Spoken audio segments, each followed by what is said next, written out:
Takže čau lidi. V minulém díle, nebo teda před minutkou, malinkou, jsem si z vás dělal srandu, jo. Chtěl jsem, abyste se trošku zasmáli, jo. Nevyšlo to, how watch say. A ten Ronaldo se konečně vrátil. Myslím, že to jsou 2 měsíce, co nehrál.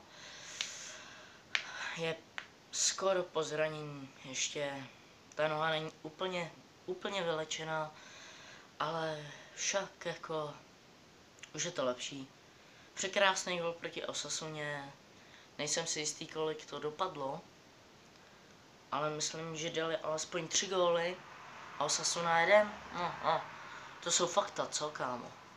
No a ten Ronaldo dal krásný gól, prostě šel jsem na bránu, kde jo, vystřelil, prostě z levý zálohy, tady někde brána, šel, ping, gol, si gólí, jo, no, ne teda 1 gol, jo.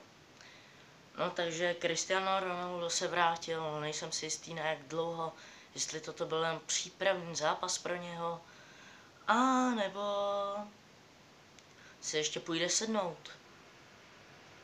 To zranění ještě nemá úplně dolečené a bohužel no, ale podle mě si to vylečí maximálně za měsíc, protože vážně skvěle trénuje, je to nádherný, vypadá to s ním dobře, já mu to taky přeju.